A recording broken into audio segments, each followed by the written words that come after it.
ரிஷபராசிக்காரர்கள் இப்போ இதை கம்பேர் பண்ணி தான் நீங்கள் பார்க்கணும். மற்ற ராசிக்காரர்களை விட கொஞ்சம் பெட்டராக தான் ரிஷபராசிக்காரர்கள் இருக்கிறாங்கன்னு தான் நான் சொல்லுவேன். Okay sir. இப்போ மீன ராசிக்காரன் சரி, வேற ராசியை இதில் நம்ம என்ட்ரு பண்ண வேண்டாம். ரிஷபராசிக்காரர்களுக்கு ஓரளவிற்கு வாய்ப்புகள் உள்ள நல்ல வருஷமாக இந்த வருஷம் இருக்கும். இந்த வருஷத்தில் 80% நெகட்டிவ் இருக்காது. இப்போ இதுலேயே இந்த 80% நெகட்டிவ் இருக்காதுன்றதுல ஒரு சின்ன அர்த்தம் இருக்குது. 20% நெகட்டிவ் இருக்கும், அர்த்தம் இருக்கா? ஏன் சார் ட்விஸ்ட் வைக்கிறீங்க? சந்தோஷமா இருந்தோமே சார். மனுஷன் வந்து 20% நெகட்டிவை வந்து சமாளிக்கக்கூடிய அளவிற்கு எல்லாருக்குமே அந்த ஒரு இது இருக்கத்தான் செய்யுது. ஆக 11ஆம் இடத்துல சனி இருக்கிறதும் 2ஆம் இடத்துல குரு இருக்கிறதும் பொருளாதார முன்னேற்றத்தை கண்டிப்பாக கொடுக்கக்கூடியது.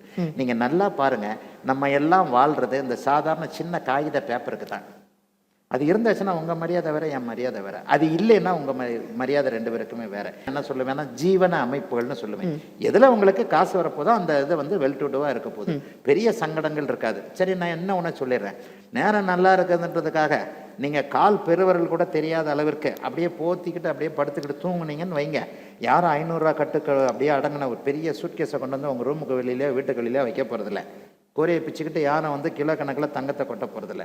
உங்களுடைய எஃபர்ட்ஸ் எந்த அளவுக்கு இருக்கோ அந்த அளவிற்கு இந்த வருஷம் உங்களுக்கு கை கொடுக்கும் அப்படிங்கிறது இது அர்த்தம். 60 வருட நம்பிக்கை. Anand banians and briefs.